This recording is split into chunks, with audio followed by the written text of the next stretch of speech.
right. Well, hello and welcome to the Grace Hour Show, a Christian program that takes a dive into our daily challenges and helps us learn our faith in a practical way. My name is Liz Robbins, and I'm joined today with my usual co-host, Roger Robbins. And we are joined by our special guest today. We have Megan Ackerman with us here. And just a quick introduction for Meg before we dive into the topic. Meg is actually graduated the same year as you from MBCNS, 2007. So you guys were classmates. She's married to Brian. They've been married almost 14 years. You guys have 4 kids, ages 11, 9, 6, and 3. Little Noelle.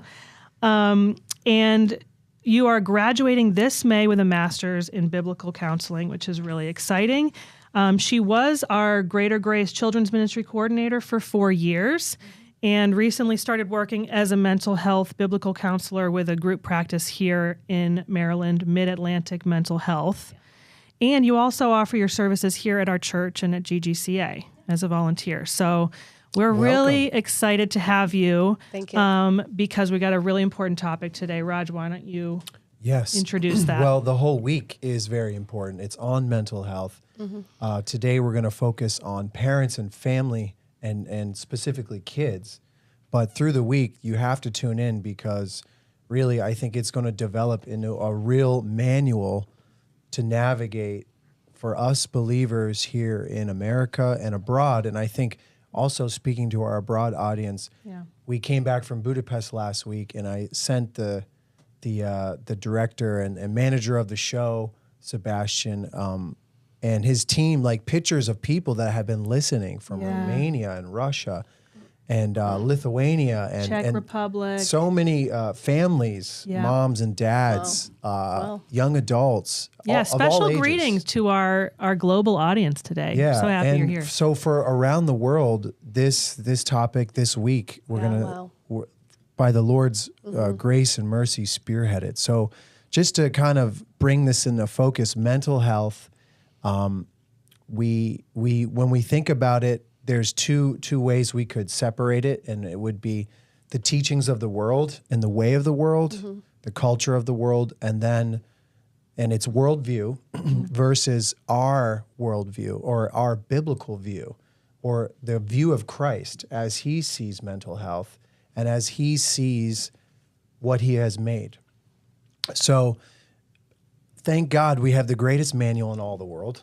This Bible right here really holds the greatest and all the keys for our psychology. And but the world would say in a nutshell just that, and it's very popular here in America, is self-care, like focus on self. And through the focus of self and the really just very deliberate and very intense and concentrated focus on you and your self life, that you will be able to manifest and navigate and get through things. In a way, kind of fix yourself. However, the Bible and the teaching of Jesus Christ and his life was radical, completely the opposite, and was asking us to focus only on him. And through him, we are being touched and our lives are changed and transformed. So the radical focus would come if it can, and when it does, and we know and have experienced this, that when we focus on Christ primarily as number one, right? Like we heard on our Sunday message, like this radical thought that the pastor said, Pastor Schaller, was like, I focus on the Lord and then my marriage. There was a different ordering there, which was radical. So those two things, and I think the verse that comes to mind for me this morning was in Matthew 11, where Jesus said in verse 28, come to me, come to me. So in this program and in this week, we are asking you guys, all of us, that we would go to Christ. And through this, I think we have a great outline today. The outline is really going to be, there's a little bit of statistics that we've prepared, right, Meg, Liz? And then we've also brought in some protective measures or protective indicators help navigating. And Megan's we're just gonna turn it over to Megan. And then the last part is kind of also just a little bit of like resources, books, things that we're drawing from that all of us can really benefit from. Yeah, I mean, I think when you think about theology and mental health, I think it's like this is where the rubber meets the road. Like what we believe about God is so important. It's so foundational to what we believe about ourselves. And so like you said, we can't begin with ourselves, but we have to begin with God, who he is, and then who he says that we are. Yeah. And when we talk about our kids, like so much of, I think, our responsibility is exactly that. Teaching them who God is and who they are in him, who he says that they are. And that is absolutely foundational to giving our kids a good chance at navigating life and their mental health, having good mental health throughout their lives. So we did gather some statistics. I think, we don't want to spend too much time painting the dark picture that is the mental health crisis right now. I think most people are aware of it. Yes. But, specific to kids, I thought, look, let's just at least take a minute to recognize that this is something worth our time and our prayer and our intentional consideration as parents. So in that sense, I don't want to spend too much time. Like Roger was like, this could get a little dark if you just really linger on these statistics.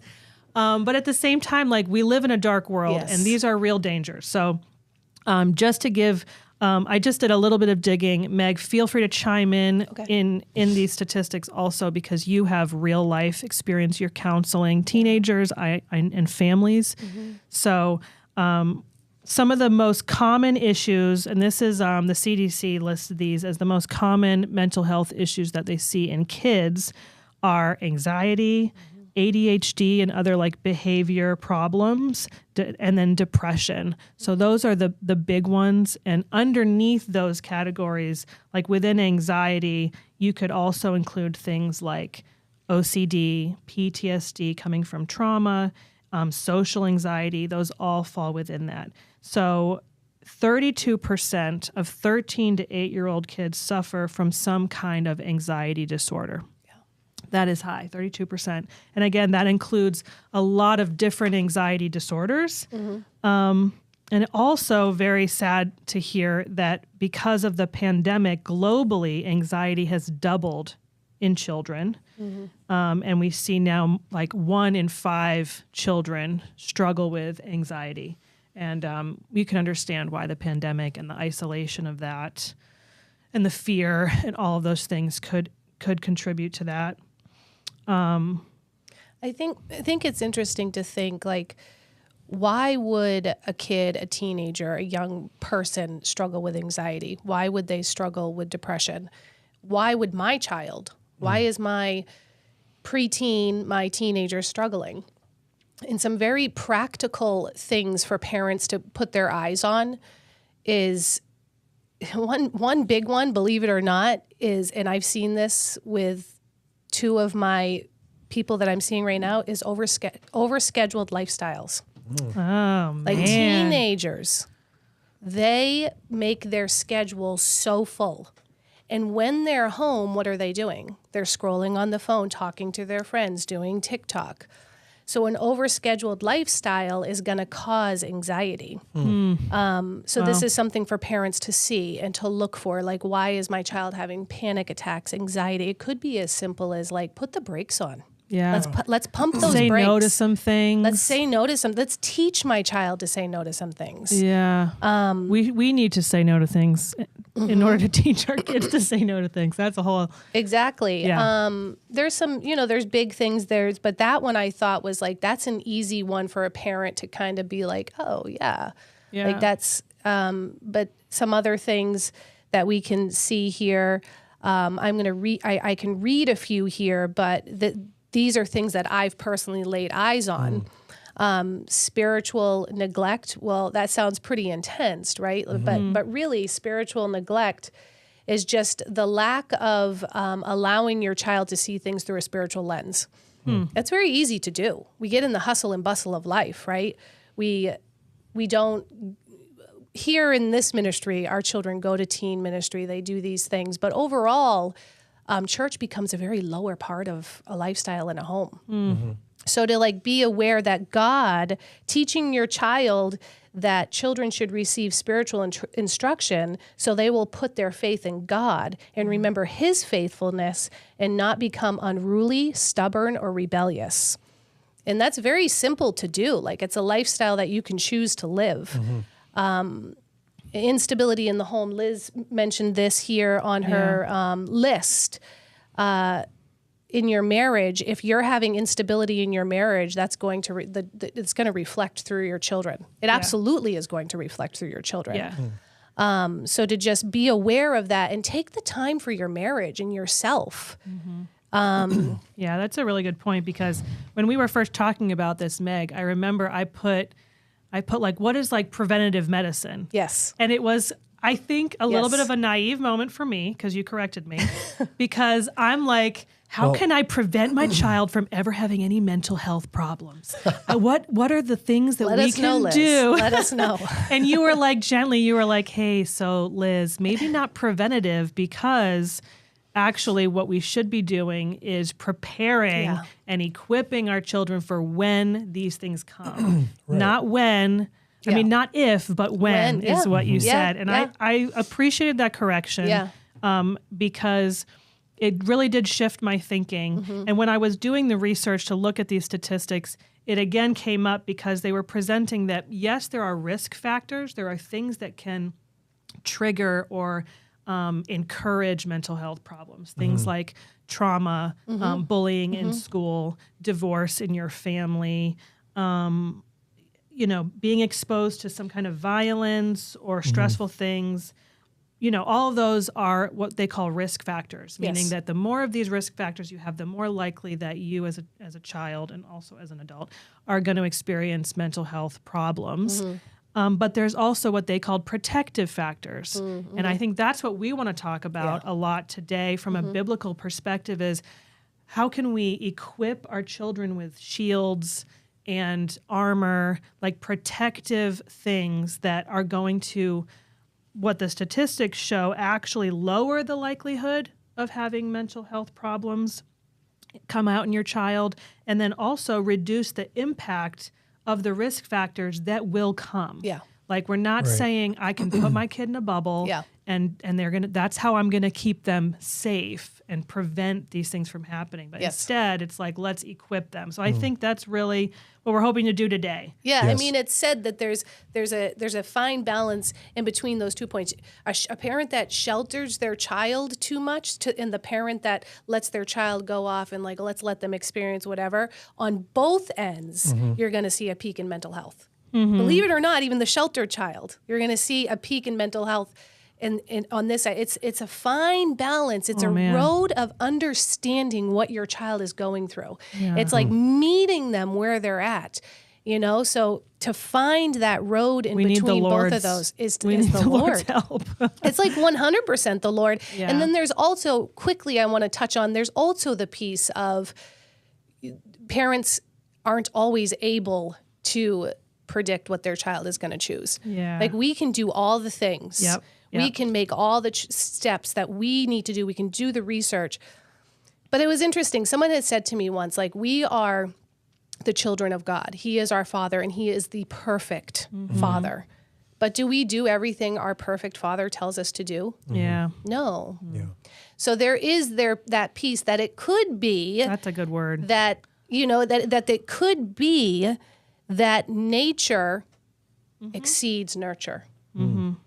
Right? Meaning that even if you do all these things and you've got things we're going to go over, it's still possible that your child could suffer from depression. Yes. It's still possible that they could have crippling anxiety that you have to work through. Yes. Yeah. Okay. Well, that's a good word. And that's directly towards parents, right? Let's talk to ourselves. And so maybe we could say how tightly do we hold to these children versus how tightly do we hold to something else? Exactly, yeah. And how much, Lord, like you said, give us that balance, that in between. And so why don't you, Meg, as you think about that, what are some of the things, best practices, and as you think about these protective factors, what really brings the likelihood or the impact or the reduction of some of these health issues that we see?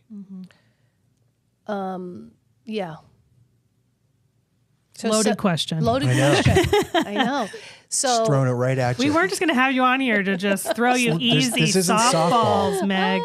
So as parents, so let me hear the question. So as parents, what are some protective factors that we can implement to our children? Yes. Yeah, that you see, like, you know, just practically and in your experience. Well, overall, let me just see here. There's something that's on my mind, but I want to read because, so it's proven and it's known that a child needs security, love, discipline, self-esteem, acceptance, and awareness of God's presence.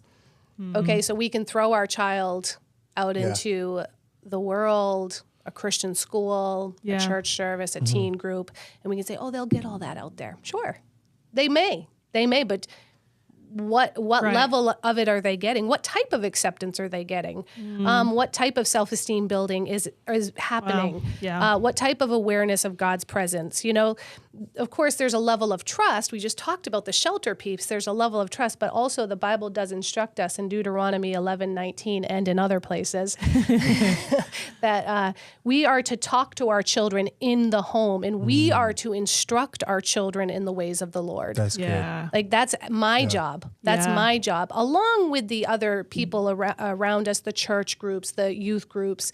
That's a supplementary, and that's very much needed as well. But we are to be the ones that give the security. They supplement the home. Correct. Yeah. Correct. Yeah. That we're to give the security, the love, the discipline, the self-esteem, the acceptance, and the awareness of God's presence to our child. Yeah. That's my job. And to teach always. So it's not just like, okay, we had a devotional this week. To me, I don't even think it's necessarily a devotional. Yeah. It's like as we're walking with God as a family, we're bringing our child on that walk. Yep. Like yesterday we went to, my 11-year-old hates going to church. Let me be transparent. He does not like going to church. He doesn't understand why we go to church. I literally had the same conversation with my 12-year-old. Go on. And I'm like, how do you say that? Like, well, it's because it's what we do. It's because how do you present it's that? Tricky, right? Yeah. It's tricky. I want him to love church. I want him to understand. So yesterday we went to Fed Hill. We typically come here to Baltimore, but we went to Fed Hill. And Pastor Justin preached on the unity of the body of Christ and the importance of one member and how every member is needed. And in order for the Spirit of Christ to shine through the body of Christ, every member is needed. Yeah. Every member. The unity is needed. So my son was sitting next to me. He didn't want to go to children's ministry. So after I asked him, hey, did you hear that message? And he shared with me a little bit. Pastor Justin used a Lego piece as an example. If you have a Lego piece that's sitting by itself, it has no meaning. But if you put it with the Legos, it now has meaning. So, that's amazing. You used a Lego on the day that your son yes, is in there. Is in there. Crazy. So of course my son brings that up, and I'm like, yeah, and guess what? You're a Lego piece in the body of Christ, and that's why we go to church. Because you, not just mommy and daddy, but you, right down to your 3-year-old sister, are that important to the body of Christ. Yes. So I love that because it's also outward. It's giving your son a sense that he's part of something outside of himself. It's not just how it makes you feel or how you feel about it, but that you're part of something. Yes. You have something to offer others. Exactly. Man, that's like so good for kids, right? Yeah. So see that? So the instruction came from the pulpit, right? But then I, as a parent, took that opportunity to teach him within the home. Yeah. So I think that's how we can provide these things for our children. That's one example of, I don't know, do you guys have any examples? Well, I just think about that, that little family dynamic is you guys are the little pastors and shepherds of these little flock. Yes. And, it doesn't always make sense. The shepherd, we hear his voice, but we're not always convinced this is the way we should go. Yeah. And then it's we need to hear it again. Yeah. And that's I thought about Psalm 62:10. It says once I heard but twice it was spoken. Yeah. Like we have to trust in the system in a way. I mean, I don't want to say system, but don't like you think we kind of have to process. We have to like win our kids over to recognize that when you talk about discipline, you talk about boundaries and structure, that, okay, and I've said this often to our most disagreeable child, that you don't have to agree with me, but do you understand why I'm doing it? And if she's like, no, I don't get it at all, then I will take the time to basically show the heart behind the rule. And I think that that's something my parents did well that I'm thankful for, is that even though we lived in a strict home with rules and boundaries, that if you broke them, there were consequences. At the same time, I understood the heart behind those. They weren't arbitrary. You know, there wasn't a lot of like, because I said so, you know, there was more like, and I just had this conversation with one of my kids because I had to hold a boundary that I super duper didn't want to because it was very inconvenient. We ended up having to go home. And do you remember this? So I said, you know, if you can't listen to what I want you to do right now, and I'm recognizing you need some space, if you don't want to do that, we're going to have to go home. So your option is you can sit with me quietly when we're out, and then you can play later, but you need to calm down, or we can go home. And those two options were unacceptable to her. She did not prefer either of those. And so I had to continue to explain it to her and hold the line. And we ended up having to go home, and we missed out on a great night out with people. But by the end of it, I was like, I know you didn't agree with me, but do you understand why I did it? And at the beginning, it was like, no. It was like, she was yelling all kinds of things at me. You hate me. You want to ruin my life. I mean, really just went with it. And then by the end, we had this very like tender moment where she was like, I understand. And we snuggled. And I said, I want your best. Like, I want the best for you. Do you see that? And even if you don't agree, do you see it? And I think I don't always do that well, but I think the fact that I actually I actually went home. Yes. Right? Because how many times we're like, we're going to turn this car around if you don't. But are we really turning the car around? No, we're not. We're still going to the grocery store because I need to get eggs. You know? The empty threats, But when you follow through, but also like, isn't it important to give them that sense of your heart behind it, so that even if they don't agree, first of all, you're stable.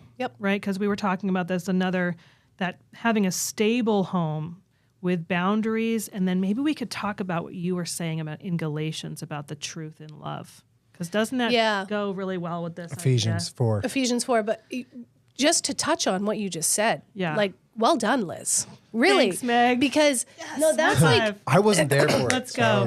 He was like, just come. Just riding the coattails of that parenting experience. But really, because I want to talk about that for a second, because excuse me, how many times have you as a parent, allergies, sorry guys. How many times have you as a parent had your child say to you, I hate you, you don't love me? And like, we as parents can dissolve. We're like, what am I doing to my child? Right. Right? But that's something that I want to point out real quick. Like, that is a very common impulse that a child acts in the moment, and actually it's because their brains aren't yet mature to do anything different than that. Okay, so let's use the example. Your story was excellent.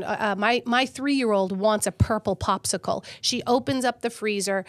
I get her a popsicle. It's pink. She starts flipping out. She's screaming, she's having a tantrum, and I'm like, what is wrong with this child? And I'm standing there, and I'm like, look, there's no purple. Pulling out all the popsicles, there's no purple. She's not getting it.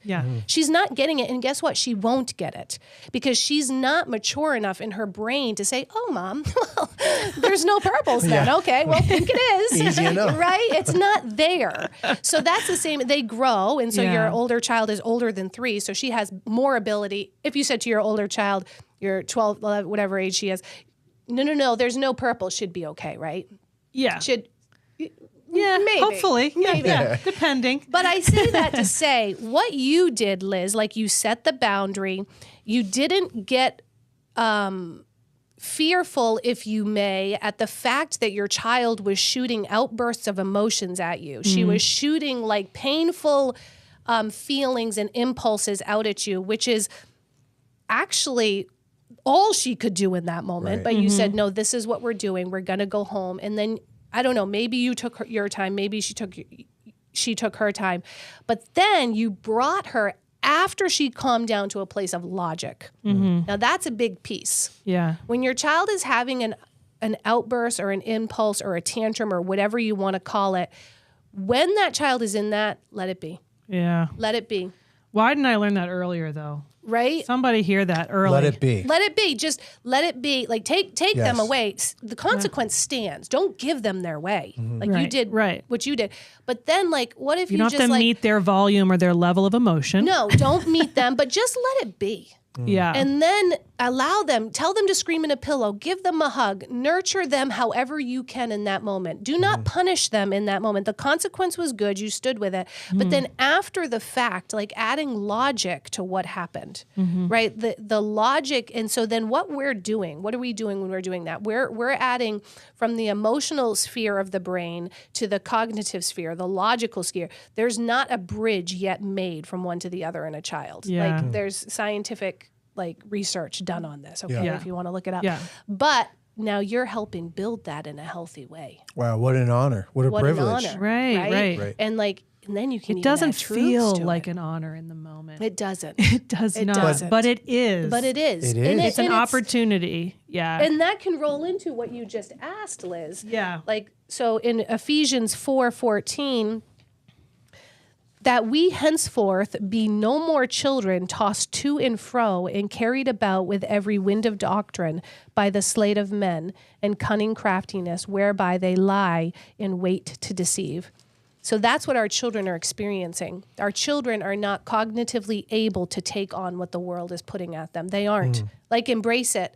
Like our children, why don't you want your 9-year-old to have a phone? She or he is not cognitively able to take what that phone is going to put at them. They're not. Like parents might not want to hear this, but that is the truth. So what's going to happen?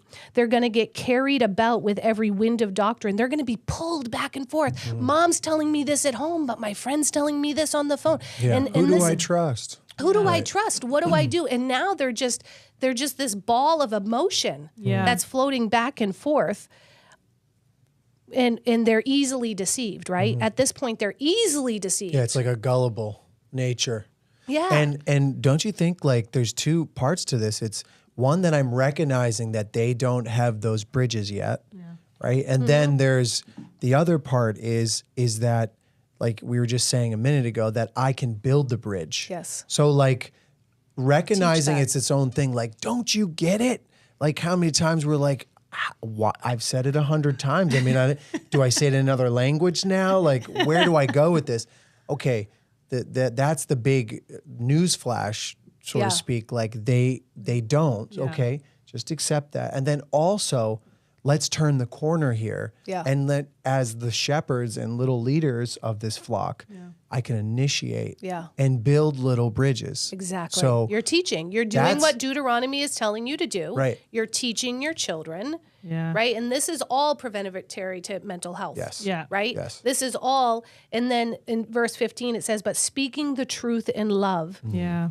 May grow up into him all things, which is the head, even Christ. So now you're leading them to Christ. Right. It's like that's the end goal is that they would say one day that they're no longer children tossed to and fro. Yeah. Yes. And it's because they had people in their lives, moms or dads or other caregivers or other people who are speaking the truth in love. Yes. Like that is like a beautiful and maybe most succinct way of looking at what it is to be biblically parenting and discipling children.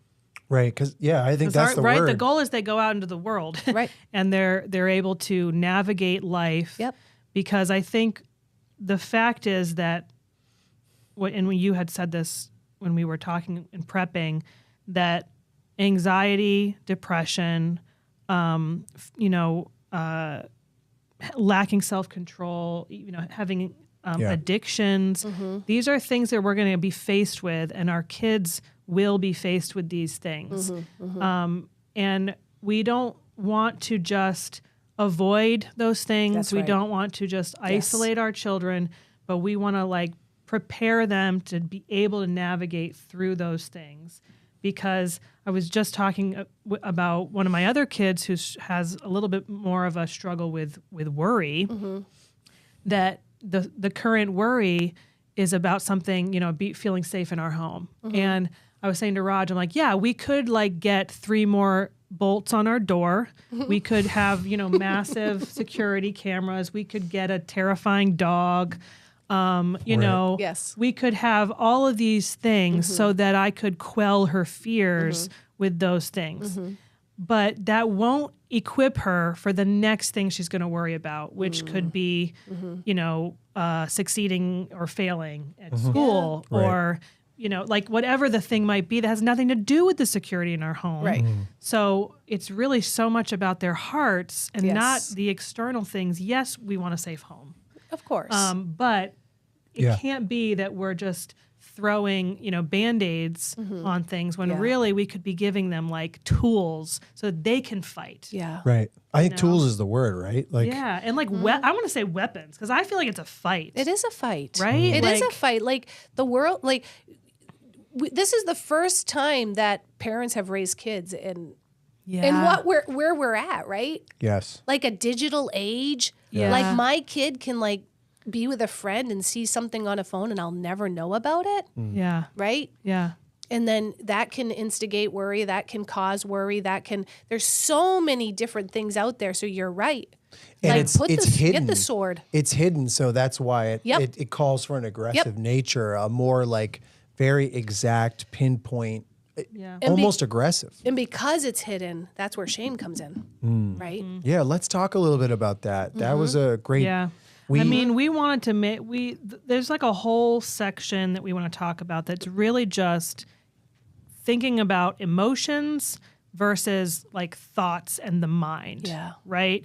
And that is massive. People have written whole books about it. So we don't have that much time left on this show, but I think this is huge because I can't even think of the number of times that I've applied this in different ways with my own kids. And now we're getting into those preteen and teenage, and it's just becoming more and more important and real to be able to talk through the difference between these two things. And we already talked about, we don't want to shut down conversations about emotions, right? So let's think about this. We have emotions. Pastor Schaller just preached a message yesterday, and it was awesome because he made it clear that our feelings cannot trump truth. Okay? They can't be in the driver's seat. They can't be in the driver's seat. They shouldn't be in the driver's seat. And what we're talking about here is, okay, our kids are going to have feelings. I mean, what an understatement. We all have feelings. Yeah, kids have feelings, but their feelings can be like really irrational. As you get older, you could maybe get a little bit, your emotions maybe could be more rational. But I have found that not to be true for me. I mean, I have struggled with travel anxiety, and it doesn't make any sense. Like, I've got everything lined up, everything's good to go, and my body's just like, I don't believe you, it doesn't matter. I'm still going to be anxious. So we got to recognize that feelings are very real. They affect our physical bodies. If those listening have had the luxury of never having that happen to them, that's great. But most of us, we have experienced where emotions have affected our physical bodies. And mental health disorders very much play into that, where you can't sleep, gastrointestinal problems of all kinds. They're physical ailments that come from the way you deal with your emotions and your mind. So we can't like downplay that emotions are powerful, but we can help our kids understand the difference between emotions and thoughts. And not to, like you were saying, Meg, that in the world today, the word anxiety is like this really, it's a powerful word, and we're really afraid of it. And you were like, why are we afraid of anxiety? It is an indicator. We need to listen, right? Can you say something about that? Yeah, so that's a slice of the pie of anxiety, but it's a slice that needs to be educated to people. A lot of the anxiety that young people experience is actually a way to protect them. Yeah. If you are having anxiety about going with a friend, like that's maybe your anxiety speaking to you that I shouldn't go with that friend. If you're having anxiety about watching a movie, maybe that's an indicator, the anxiety speaking to you. So if you're having anxiety because you're not being responsible to study for a test because you're scrolling TikTok for hours, that maybe is your anxiety saying to you, put the phone down and study for your test. Yeah. So like to think about it from that angle. And it's interesting because when I spoke to the Pink Chapel here at our high school, to the girls, I spoke about this and I talked to the basketball team and I asked them, I said, how many of you guys, when you're in practice with Coach Jen, how many of you guys is she working you hard? Oh yeah, she's working us hard. Now, is she preparing you for something? Yes, she's preparing us for the games, for the season, for the championship, which by the way, they won. Congratulations. Ooh, congrats. But I said to them, when you get out on the court, do you have anxiety? Yeah. Yeah. So that's like a bodily response to something that is going, like you're prepared for it. You've been pushed, you've been conditioned, you've been ready for it. Like you with your flying anxiety, you're prepared for it. You know it, you're pushing for it, you're ready for it, but you're still flying. Yeah. Yeah. They're still playing the game, right? So it's anxiety can be looked at as like okay, let's avoid. I can't do this. Avoidance. Right. Don't fly. Don't play basketball. Correct. Right. Avoidance feeds anxiety. Remember that. Avoidance feeds anxiety. When your child is worrying or having anxiety, and if you allow them to avoid the thing that they're having anxiety in, you're feeding their anxiety. Remember that. Okay. Now, there are anxiety disorders, and that is something that should be addressed by a professional, in my opinion. And that's not what we're talking about today. Yeah. That is not. I want to make that very clear. And I'm very aware of that. Yeah. But yeah, that's a piece. And feelings, to touch on feelings when it comes to children, I want to keep our minds on children. I'm not speaking about adults here. I'm sharing about children. Children, feelings are very important to us as parents and for them as children to be able to express to us because they are indicators. Yeah. They are indicators for us to help to build that bridge. If we shame our child in expressing a feeling, they're never going to express that feeling to us again. Yeah. And then they're going to push it down. And then they're not going to be able to share that. And then they're going to have anxiety. And then they're going to have depression. Yeah. Because they have a feeling, they have something that has happened to them. I was rejected at school. I mean, you can fill in the blanks. Like it could, So many be things. small, it could be huge, right? I was not included in this. Yeah. I missed that. Yeah. Yeah. I fell short. failed. Well, it's not a big deal you weren't included in that. What's the big deal? You played with those other friends. No. Right. It was a big deal to your child. Yeah. It was a big deal. Now, is there truth to put to that? Sure. But beware, I speak to myself too, because I have 4 children and it gets hard.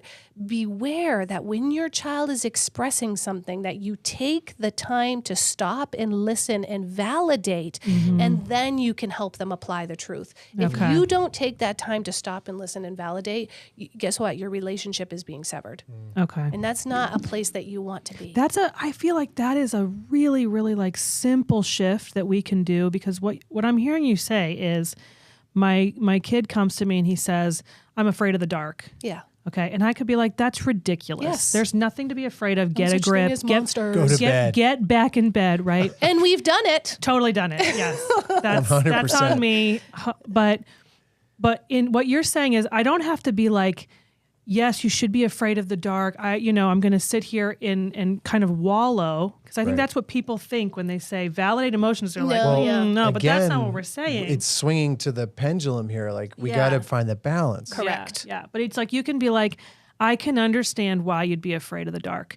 Even you could say, you've said this to our kids, like, I used to be afraid of the dark. Well, I wanted to say that one thing that I have learned, what little about not cutting off these bridges and because really like using that or allowing that shame to come in, or even being a part of that shame towards our children, it does cut off the communication and the trust, which is the exact opposite of what we want to do in the family home nucleus. Correct. We want to create the culture of like truth sharing and transparency and sharing these. Yes. And how can you share the truth when if it's you getting cut it cut off Correct. with Right. shame. Yeah, So yeah.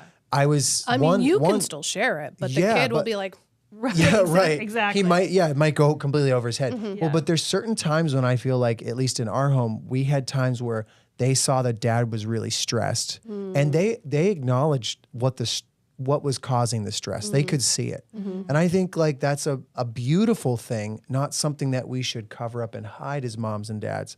Like instead of like being Supermans, as like my son would look at me as, but actually show him that I am also vulnerable, like I am humble. Yes. I don't know.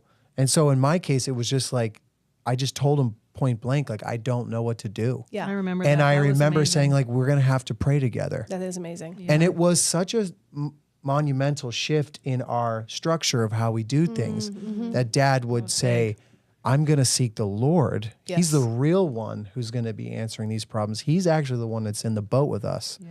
And that shift, I think, has allowed smaller bridges to be formed. That's so amazing. maybe as parents, we could consider being, I don't mean like vulnerable, like, oh, this is what happened to me when I was young, or like, this is what, like, all the things that are more adult Sure. versions Oversharing. Yeah. of the Yeah. conversation. Yeah. However, like,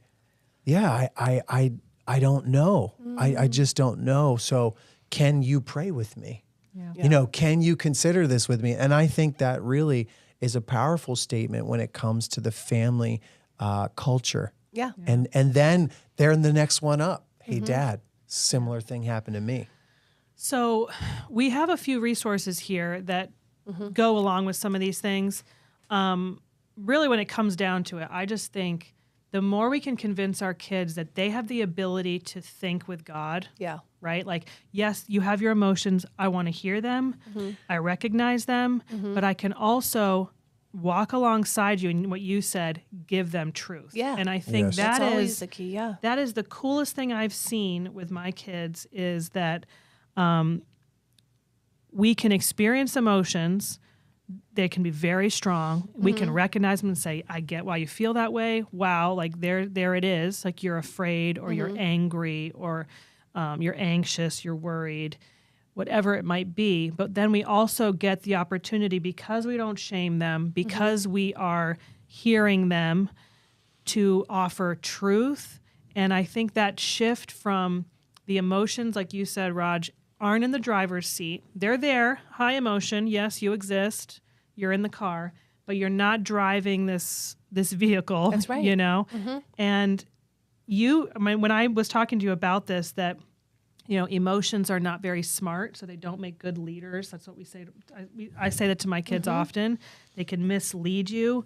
And we can decide what we think about. Like, we get to choose what we think about. Yeah. And you were like, well, yeah, that's cognitive behavioral therapy. And I was Yeah. like, oh, Yeah. well, that's a cool Well, yeah, word. let's you talk know? a little So I bit wanna about that. Yeah. Tell us a little bit about what it means to like help a child think in truth. Yeah, and Yes. create like pathways, right? Yeah, exactly. So briefly, so basically it's just that. Like if a person thinks in a certain way in a negative thinking pattern, then their brain creates paths in a negative thinking pattern. So how do you reverse that? You decide to think in a positive thinking pattern. But you really have to dull it down for us beautiful creatures. Yeah. You can't just say, oh, okay, I'm just going to think in a positive thinking pattern. Yeah. You actually, like what we do in the counseling room actually is I point out what's the negative thinking pattern. The negative thinking pattern is mom and dad got divorced when I was 10 years old and they left me hanging.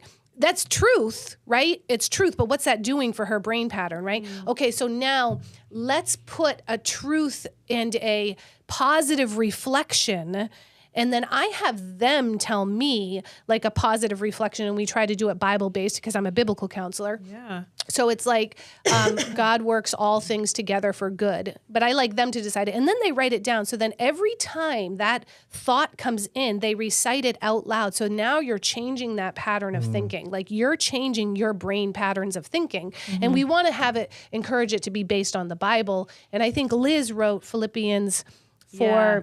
Philippians 4, 6 through 9. Yeah, that's that right there. Boom. It's so good. It's Yeah. like, it says, you know, whatsoever things are true, honorable, just, pure, lovely, commendable. If there's anything with excellence, anything worthy of praise, think about these things, what you have learned. And then it says in verse 9, practice these things, and the God of peace will be with you. And the verse before in verse 7, it's my favorite because that's when it says, the peace of God, which surpasses all understanding, will guard your hearts and minds. There it is, yeah. So that's one we talk to with our kids for sure. Like, and it says practice these things. Yes, because I think that it's hard for kids to get the concept that it takes practice to see results. Yeah. They don't. We all don't like that, let's be honest, but kids especially. The concept of like playing the long game, watering the garden every day because eventually there's going to be a tomato. Those are like things that kids need to be convinced of because they would much rather just eat a piece of candy and feel good. Yeah. Or, get to watch the show that can turn their brain off so they don't have to worry anymore because now they're thinking about something else. But the idea that practicing these things will guide your emotions to healthy, like they need to be convinced of that, and we need to walk alongside them, and we need to do it as well. Like we need to model it. The Psalms, like reading the Psalms, I just did that with one of our kids, and I picked one that was like super emotional, where David at the beginning is he's not well. He's like, this is terrible. Everything's bad. What am I going to do? And by the end of it, he's remembering the works of the Lord, and he's leading his mind to like green pastures, and now he's worshiping the Lord, and he's resting and trusting in God.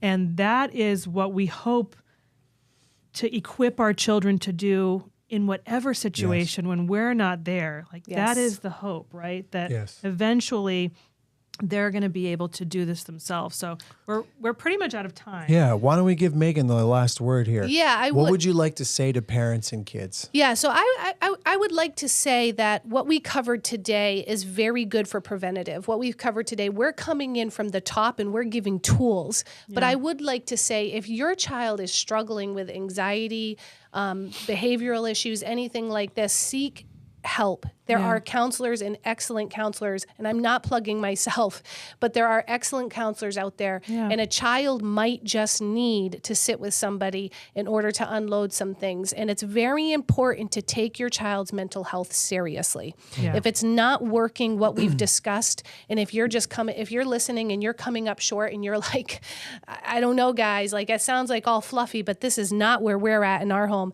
that's okay. That's okay. And seek out help, and there is help out there.